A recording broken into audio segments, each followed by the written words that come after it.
Now let's get that check of the forecast with Chief Meteorologist Brad Panovich.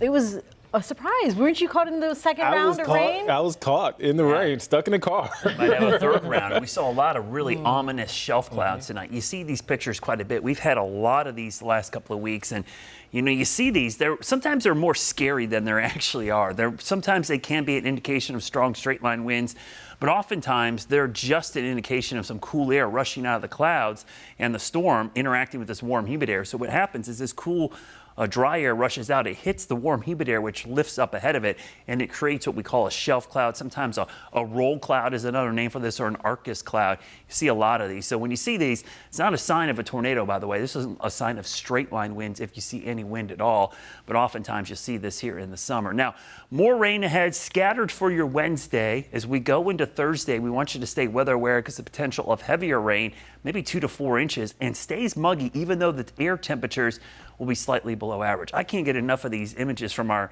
Mr. Sparky Carolina camera network. This is from the Speedway, so you see the big screen out there. There's the moon, but what I've been watching is all these cloud strikes at the top of these towering cumulus clouds, which again, these cumulonimbus clouds get really tall. In some cases, these are 35, 40,000 feet.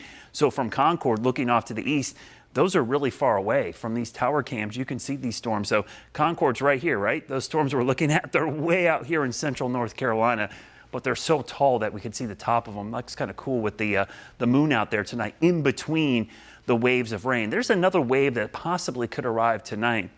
And with all this deep moisture out there, it's really tropical in nature. You see these heavy downpours. That's been our primary concern with these storms. We've seen a lot of lightning and some wind, but not a lot of severe weather. This is not a really significant severe weather setup. It's more of a flash flood setup, and that's why the excessive rainfall impacts will be medium not only tonight, but again tomorrow and into Thursday. Now, the reason Thursday we're highlighting that's a more widespread rain day. It's not just going to be scattered. We could see several waves throughout the afternoon, starting in the morning and then again into the afternoon and evening. Because of that, that's likely going to be the highest risk for flash flooding because it won't be one round.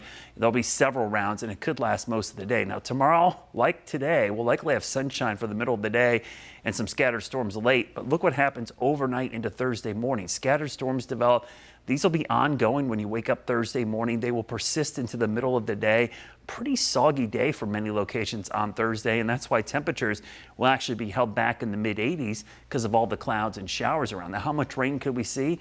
Possibly up to 2 to 4 inches more. That's on top of what we've seen already. Now, Thursday is also the day we'll get the drought monitor update. It's certainly going to be reduced. It won't be gone, but we should have some improvement. So on Thursday, when pretty much all day, the impacts, flash flooding is our main concern, and what you need to do, pay attention to the forecast, stay weather aware because we could have flash flood warnings, and use caution, especially when driving.